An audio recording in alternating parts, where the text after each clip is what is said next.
Y es fecha que las principales, pues ahora sí que sectores de la ciencia o de la sociedad buscan desacreditar la Biblia, es decir, buscan demeritar y hacer ver a la Biblia como un libro más, ¿verdad? Como un libro cualquiera que puede ser, que pudo haber sido escrito como cualquier otro libro. Y eso puede poner en riesgo nuestra fe. O sea, la fe del cristiano puede tambalearse em, cuando vemos esta clase de cuestionamientos, si es que realmente no conocemos bien la Biblia, y no solamente la Biblia, sino las evidencias de que esta es la palabra de Dios, ¿verdad? Podemos mencionar algunas evidencias. ¿Alguien se acuerda de alguna evidencia de que la Biblia es la palabra de Dios? Las características Sí, es inerrante ujú, y es infalible. infalible. Ok, por ejemplo, un ejemplo de infalibilidad, ¿cuál sería? Es Que nunca puede equivocarse, ok, pero un ejemplo así práctico de cómo la Biblia no se ha equivocado. Veíamos algo muy característico que, este, que tiene la Biblia, que los apóstoles dijeron que es la palabra, ¿qué? es Más segura, ¿verdad? Entonces, cuando vemos las palabras proféticas a lo largo de la historia, vemos que se han cumplido todas ellas, ¿verdad? Entonces, ese es un argumento también muy sólido para las evidencias arqueológicas también, ¿verdad? Históricas. Pero lo que más yo he visto que asombra a la gente son las profecías cumplidas. Por ejemplo, hablábamos del libro de Daniel, cómo las 70 semanas se cumplen al pie de la letra, y culminan con la crucifixión de Jesús, con la destrucción del templo de Jerusalén, con la destrucción de Jerusalén a manos de Tito, que es príncipe, se convierte en príncipe de Roma justo antes de tomar la ciudad de Jerusalén. Y la copia más antigua que tenemos de Daniel es del año 125 antes de Cristo, o sea, una profecía antes de Cristo, profetizó algo que sería en el año 70 después de Cristo. Entonces, esas profecías, cuando uno las estudia, también el surgimiento del Imperio Romano lo profetizó Daniel, ¿verdad? Isaías y Ezequiel profetizaron a Cristo. Entonces vemos muchas coincidencias, vaya, muchas cosas que se han cumplido a lo largo de la historia y que también son una evidencia fuerte para considerar que la Biblia es la palabra de Dios, porque es infalible. Ahora, hoy vamos a ver evidencias científicas, hermanos. Entonces, ay, ¿será realmente que la Biblia tenga evidencias científicas que vaya acorde a la, a la ortodoxia científica? que la tierra Que la es era redonda. redonda, ¿verdad? Curiosamente, la Iglesia Católica en la Edad Media defendía que era plana, pero no había estudiado bien la Biblia. Entonces llega Galileo Galilei y se enfrenta a la Iglesia Católica, y hay muchos científicos hoy en día siguen creyendo que los cristianos creemos que la Tierra es plana, pero eso no es cierto, porque la Biblia dice todo lo contrario, que el Papa León, no me acuerdo cuál era, Pío V creo, no haya leído la Biblia, pues ya era problema de él, ¿verdad? Pero la Biblia no falla y podemos ver, ahorita lo vamos a ver, que desde hace milenios, hermano, la Biblia nos decía que la Tierra era redonda y la existencia también del espacio, de las estrellas. Y así vemos muchas evidencias científicas, arqueológicas, que uno se queda impresionado, ¿verdad? Eh, por ejemplo, en el libro de Job, si quieres vamos a la siguiente diapositiva, hermano David. La flotación libre del espacio. ¿Qué es la flotación libre del espacio? Es decir, que la Tierra está suspendida en el espacio, ¿verdad?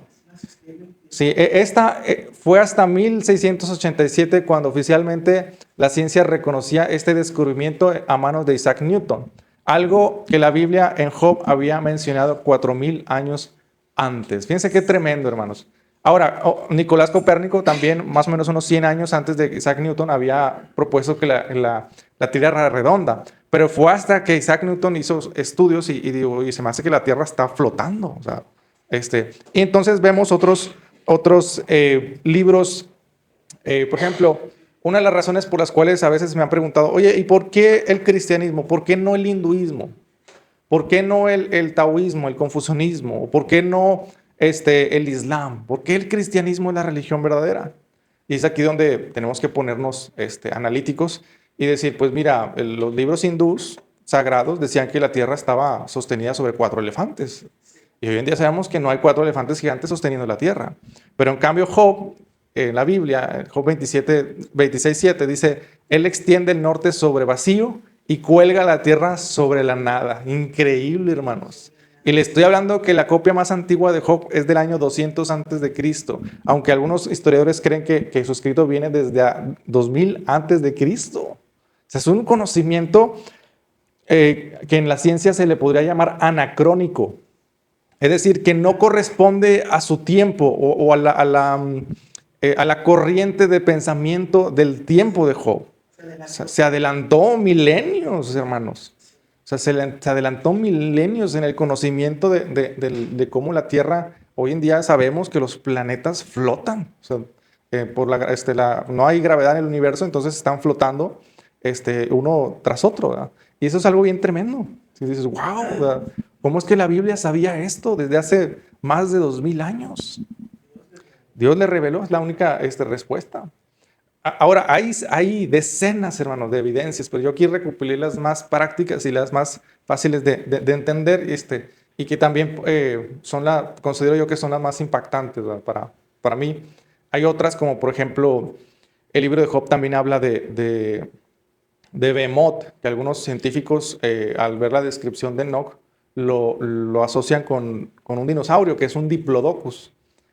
Yo sé que a lo mejor contradice un poquito la teoría oficial del asteroide y de las extinciones masivas que ha habido, pero luego vemos una clase de Génesis. Pero Behemoth, el animal que describe Job, encaja muy bien con lo que vendría siendo un dinosaurio, un Diplodocus o un lagarto, que por ejemplo, dice que sus pies son como troncos de un roble, de un árbol, y su cola la mueve como un cedro, como si fuera una rama de un árbol gigante. Pues es y que obviamente bebe cantidades de agua altísimas. Entonces, muy probablemente haya sido un dinosaurio. Hay otros que se ponen un poquito más, ¿cómo le llaman? Más tratándose de alinear la ciencia secular, y dicen que es un elefante, pero la cola del elefante no es como la de un cedro, ¿verdad? Entonces, vemos cosas así que tú dices, wow, ¿verdad? La Biblia nos narra esto, ¿verdad? También habíamos hablado lo que era la inundación del Mar Negro, que Génesis narra que construye Dios un arca en Noé, y lo que hoy es la parte del Mar Negro no estaba inundado, había ríos y lagos muy pequeños, y entonces lo que es el Bósforo, me parece que es donde está Constantinopla y se une Asia Menor con Europa, se rompe, pues ya sea por un terremoto o por el deshielo porque también es zona sísmica ese lugar, y probablemente el agua del mar Mediterráneo, Egeo, entra a cantidades enormes y provoca tsunamis y provoca una inundación precipitosa en cuestión de horas o días. Y eso ocasiona que todo se inunde y cambió completamente la geografía y la orografía de ese lugar, y cuadra con lo que hoy vemos en la Biblia con Noé, ¿verdad? Con el arca de Noé, con el diluvio. Entonces, así podemos ver muchos, pero vamos a ver los más, podríamos decir, los más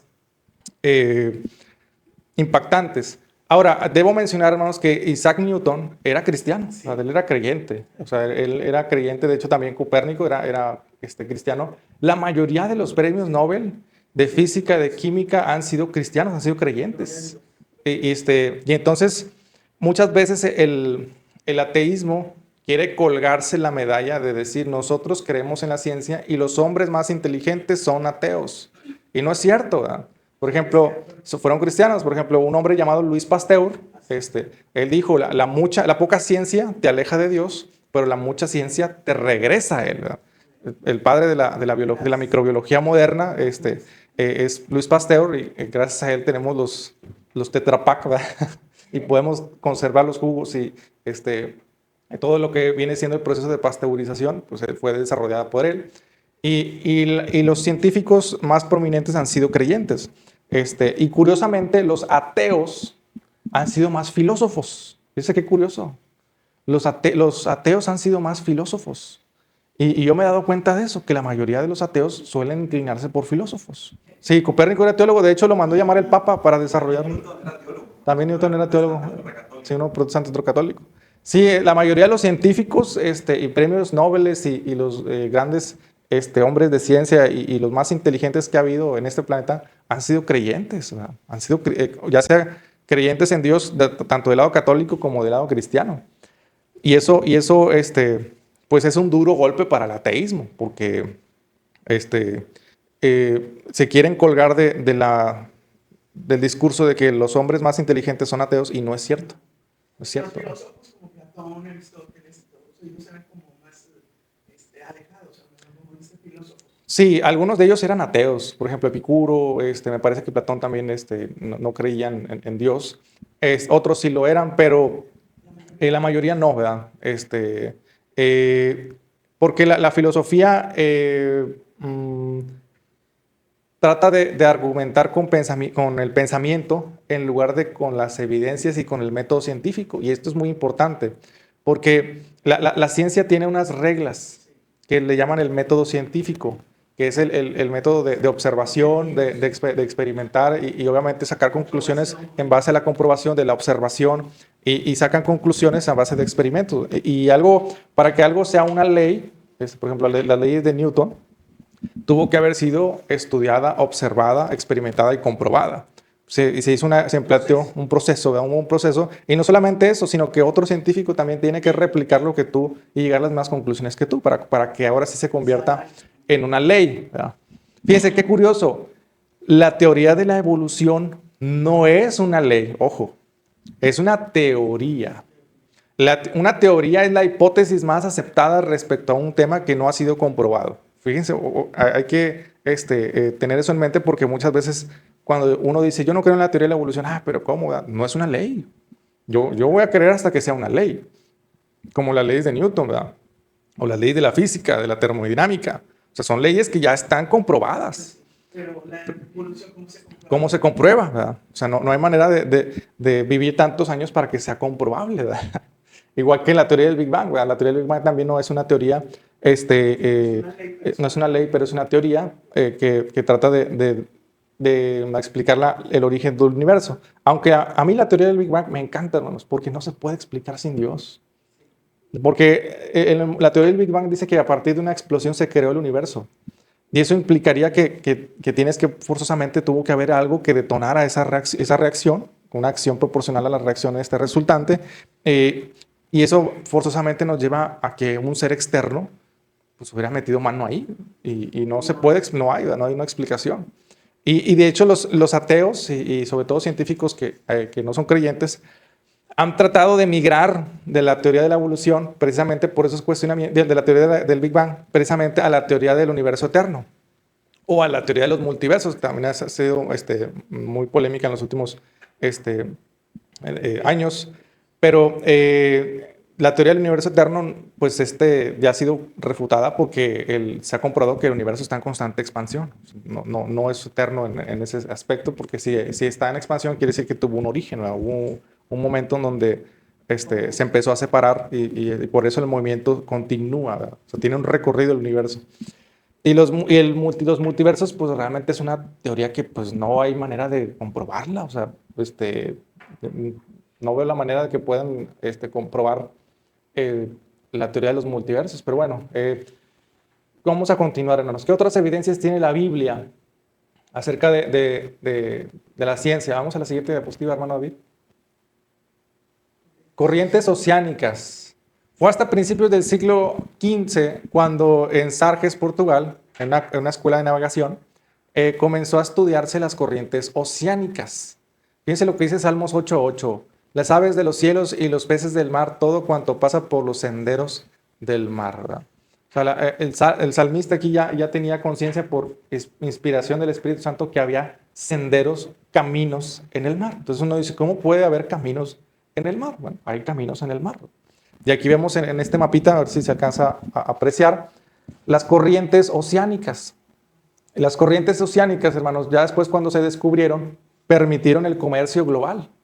Por ejemplo, aquí está España y normalmente cuando los navegantes españoles querían viajar a México, tenían que bajar por África siguiendo esta corriente de aquí, tomar esta otra corriente y ya meterse a México. Entonces De ya alguna manera era muy era muy difícil porque pues la corriente los regresaba, ¿verdad? Y también hay que tomar en cuenta que los vientos alisos pues también afectaban las corrientes. Si se fijan, la mayoría de las corrientes que están aquí en este punto corren de aquí para acá. sí, Porque la Tierra, haga de cuenta que como la Tierra va girando, imagínense, la Tierra va girando y la rotación, entonces el aire que está flotando, que no está pegado a la Tierra, pues se mueve y se mueve hacia el lado contrario, ¿verdad? Entonces los vientos alisos son resultado del movimiento de la Tierra, donde la Tierra se mueve por un lado pues el aire se queda donde está y parece viento que recorre hacia el lado opuesto, ¿verdad? Pero realmente es la Tierra la que se está moviendo. Entonces, ya más adelante se ve también una relación entre los vientos alisos y las corrientes oceánicas. Y aquí es donde vemos cómo los navegantes utilizaban esto. Estoy hablando cuando no existía la máquina de vapor, no existía el diésel, los barcos eran de vela, ¿verdad? Se usaban las corrientes también para cuando no había viento, pues que la corriente nos llevara y favorecer. Entonces, esto, la Biblia en el libro de Salmos, más de 1000 años antes ya había sido mencionado en la Escritura. ¿Verdad? Qué interesante. Vamos a la siguiente diapositiva. Si alguno tiene una duda, hermano, la vemos, ¿verdad? Sin problema. La medicina en la Biblia, la cuarentena, hermanos. ¿Cuántos nos pusieron en cuarentena en acá ahora con el COVID? Fíjese, mucho antes de que la ciencia descubriera que la cuarentena detenía la propagación de enfermedades infecciosas, la Biblia ya lo instruía desde el año 1490 a.C. Las leyes de la cuarentena fueron establecidas hasta el siglo XVII, hermanos. Fíjese qué tremendo, más de 2000 años, ¿qué? 3000 años de diferencia. La Biblia ya decía, y lo vemos aquí en Levítico, todo el tiempo dice que la llaga estuviera en él, será inmundo, estará impuro y habitará solo. Fuera del campamento será su morada. Era una forma de Dios de proteger a su pueblo. Cuando vean que alguien tenga estas manchas en su piel o tenga estos síntomas, aléjenlo del campamento, ¿verdad? Sáquenlo de ahí y que ahí dure 7 o 14 días, ¿verdad? No me acuerdo. Y ya si ven que mejora, que regrese. Pero si no, que siga estando allá. Una de las razones, por ejemplo, hermanos, en la Edad Media hubo varias pestes y epidemias terribles, pero terribles, hermano. La peste bubónica que acabó con que 2/3 partes de la población de Europa, las epidemias de lepra, la peste negra también, yo recuerdo, bueno, he leído y visto documentales de la peste bubónica y literalmente la gente se enfermaba y la gente iba a ver. Mira, tiene esto, tiene. Y ahí iban los doctores con unas máscaras así que tenían unos picos así como de pájaro, no me acuerdo. Hasta te daba miedo de entrar uno de esos pelados a tu casa. y llegaban y pues le daban brebajes y los vendaban. Y sin ninguna clase de conocimiento médico. Y ellos mismos se infectaban. Y luego después terminan infectando a otros no, un desastre completamente. Y hoy en día sabemos que cuando una persona tiene una enfermedad viral o infecciosa, puede contagiar a otros, ¿verdad? Y lo vimos en el COVID. En el COVID, ¿cuántos no nos contagiamos? De 7 a 14 días, ¿verdad? Si tenía o no, sí, los síntomas. Y fíjese qué tremendo, qué interesante, porque la mayoría de las enfermedades, el periodo de incubación es de 7 a 14 días. O sea, una coincidencia impresionante. O sea, conocimientos científicos totalmente, pues, lejos de... Yo me pregunto a los israelitas, ¿por qué Dios nos pedirá esto? ¿Verdad? Qué cruel con una persona que está enferma. Pero Dios sabía y dice, mire, ustedes no lo saben, pero yo sí sé que se pueden contagiar todos y ya pónganlo en cuarentena, ¿verdad? Pónganlo en cuarentena y eso Dios ya lo había establecido desde el año 1490 antes de Cristo. No eran los que tenían que tener Esa... Porque recuerdo cuando vuelve con los sacerdotes y que ellos que tú ya no tienes la enfermedad. La enfermedad. Y fíjese qué curioso, hermanos. También ahí en Levítico, creo que es el Levítico 15, no lo agregué porque, bueno, pero dice que cuando tocas algo inmundo, dice, debes lavarte con agua corriente. O sea, con agua que esté fluyendo. O sea, no en un frasco, no estancada, ¿verdad? Corriente. Y hasta hace unos años, también en el siglo XIX, pues los doctores normalmente antes, cuando se enjuagaban las manos, un agua estancada en una vasija, metían las manos y se lavaban y ya, ¿verdad? pero pues ahí los microbios todavía seguían, no se lavaban bien, ¿verdad? Porque era el agua que se contaminaba y al mismo tiempo contaminaba las manos otra vez. Entonces ya hoy en día los médicos se lavan con agua corriente y meten las manos y posiblemente agua nueva desplaza a la vieja y se limpia, ¿verdad? Y en Levítico vemos que dice, se lavará con agua corriente. Y wow, ¿verdad? Es algo, un conocimiento totalmente fuera de lugar en el tiempo y cultura y sin ninguna base científica para afirmarlo, pero Dios sabía y dijo, ¿sabes qué? Háganlo, porque yo lo digo, ¿verdad? Sean obedientes. Hoy en día pues ya sabemos que pues está el gel antibacterial que también nos puede servir, ¿verdad? Bueno, entonces vamos a la siguiente diapositiva. La circuncisión. Dice, descubrimientos recientes han comprobado que las poblaciones judías y musulmanas tienen las tasas más bajas de cáncer cervicouterino en las mujeres. Qué interesante. Está relacionado, exactamente. Dice, esto se debe al que el virus del papiloma humano suele alojarse en el prepucio de los varones, lo cual ocasiona una mayor propagación en los varones no circuncidados. Fíjense, es algo bien interesante, hermanos. Porque Dios le dijo a Abraham que no habría matriz estéril en su pueblo. O sea, que sería una nación fructífera, biológicamente en descendencia. Y una de las cosas que hacían y que ordenó que Dios hicieran a los varones era circuncidarlos, ¿no? Y hay que recordar también que en aquel entonces los judíos, hermanos, pues tenían muchas esposas, muchas mujeres, ¿no? Entonces, si una de ellas lo contagiaba, pues él contagiaba a todas las esposas que tenía. O sea, era una forma de minimizar el daño que este virus, ese riesgo. Y el virus del papiloma humano está relacionado directamente con una alta probabilidad del cáncer cervicouterino. Qué interesante, ¿verdad? Vamos a la siguiente diapositiva. La dieta judía. Alimentos como la carne de puerco o los mariscos fueron prohibidos por la ley. Probablemente porque al cocinarlos, si no tienen una buena cocción, pueden terminar en una intoxicación, en el caso de los mariscos, o bien inclusive con una cisticercosis con la carne de puerco. Hoy en día sabemos que la carne de puerco, hoy en día, hermanos, gracias a Dios, pues hay organismos estatales que se dedican a supervisar si el puerco tiene tenia o no tiene el parásito y pues cuando encuentran, pues obviamente lo limpian y sacrifican a los animales que tienen este parásito y tratan de desparasitar a los cerdos. Pero en aquellos tiempos bíblicos no había manera de saber qué porquito tenía parásitos y qué no lo tenía. Entonces, ahora, la cisticercosis también se contagia por las heces, ¿verdad?, de los animales. Y normalmente en la antigüedad las heces de los animales eran utilizados como abono. Entonces imagínense, usted tenía un hato de puercos y limpiaba el excremento con todos los huevecillos de la tenia. Iba y los llevaba a las plantas, hermano, que usted después de ahí comía. O sea, prácticamente era un cultivo de tenia, o sea, de parásitos. Y ya uno los ingería, no sé, imagínense, si uno sembró trigo y pues le echó ahí, pues el trigo ya traía, entonces era una forma de prevenir al pueblo de Israel de estas enfermedades, de estos alimentos, ¿verdad? También la provisión de estos alimentos. En el caso de los camarones, pues si no se cocinan bien, o los mariscos también pueden tener infecciones, ¿verdad? Uno puede intoxicarse al comerlos. Y también sin mencionar que tiene un alto porcentaje de colesterol. Entonces, y fíjense, la cisticercosis es uno de los principales causantes de epilepsia. O sea, la epilepsia, cuando la tenia llega al cerebro, empieza a provocar y empieza a carcomer, literalmente carcome el cerebro y empieza a tener convulsiones, ¿verdad? Empieza a tener esos ataques. Pues sí, podríamos decir un cortocircuito, ¿verdad? Y eso provocaba convulsiones, epilepsia, y por eso se asociaba mucho a los puercos como animales inmundos, animales que al tenerlos, pues te poseía el demonio, ¿verdad?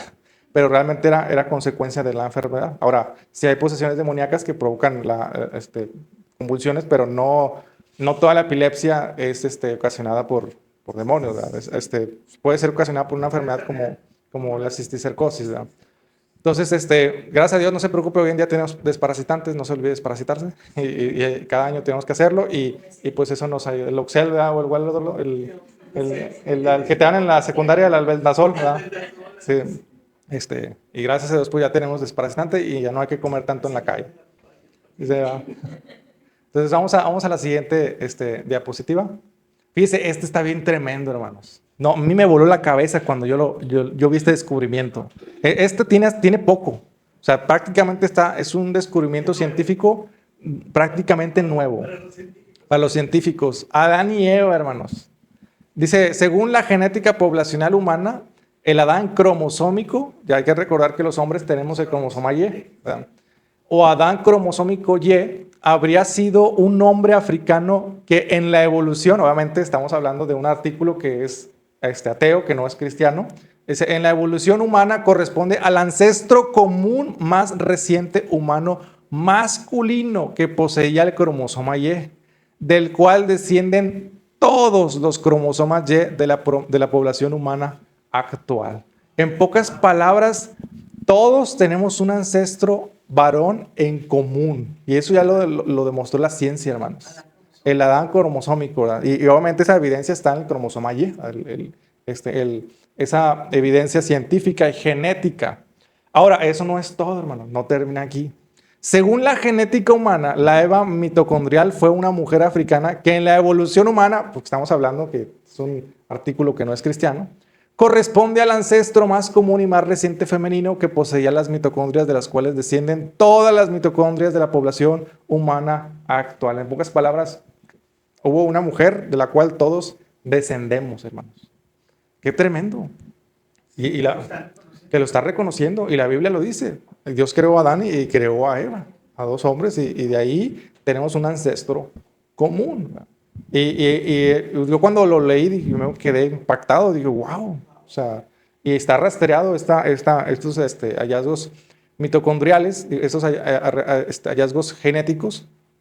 Y bueno, qué impresionante, ¿verdad? Que la Biblia nuevamente no es que contradiga la ciencia, sino que más bien la ciencia tiene que terminar reconociendo la verdad de la Biblia, ¿verdad? Inclusive tanto la creación de Génesis, todo lo que vemos en la Biblia ocurrió y fue real, y así ha sido y es la verdad.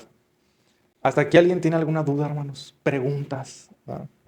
Cuando uno lee la Biblia dices, wow, esto es real, esto sucedió, ¿verdad? Otro aspecto que a mí me sorprendió, hermanos, una vez yo estaba viendo un documental de los pueblos del mar. Los pueblos del mar por ahí de la Edad de Bronce, más o menos como el año 1200, me parece, 1100, en la Edad de Bronce hubo una migración de pueblos europeos a las costas de Asia Menor, el norte de África y lo que hoy es Medio Oriente, huyendo de hambrunas o de diferentes situaciones, y llegaron e invadieron diferentes países. Entonces, en Egipto hay registros de que pueblos del mar llegaron e invadieron Egipto. En las ciudades asirias del norte de lo que hoy es y de los hititas, que hoy es Turquía, hay evidencias históricas de que pueblos del mar llegaron de lejos y se instauraron ahí, y hubo guerras entre los locales y esos pueblos, ¿verdad? Entonces, cuando uno lee la Biblia y uno ve la historia de las conquistas de Josué, uno ve a los jereseos, a los jebuseos, a los moabitas y a todos los feos, ¿verdad? Tantos pueblos y grupos, los amorreos, ¿verdad? No, hermano, no. Fíjese, uno ve esos eran cananitas, ellos tenían ahí cientos de años, ya estaban establecidos. Y le podemos seguir, hermano, son una cantidad de... Sí, hay un libro que sacó el programa de Living Waters, así se llama, Aguas Vivas en español, que es una asociación de Estados Unidos que literalmente se dedica solamente a comprobar la existencia de Dios y a comprobar que la Biblia es el libro inspirado por Dios. Con la ciencia, con argumentos científicos, históricos, sociales, y tiene un programa muy bonito, si lo gusta buscar en YouTube, se llama Living Waters, aguas, traducido al español, Aguas Vivas. Y el director del canal va a las universidades de Estados Unidos y empieza a debatir con los jóvenes, ¿verdad? Ya dice, no, mira, pero esto, lo otro que yo. Con maestros también, a veces se pone ahí a platicar y a debatir, y está muy interesante su programa.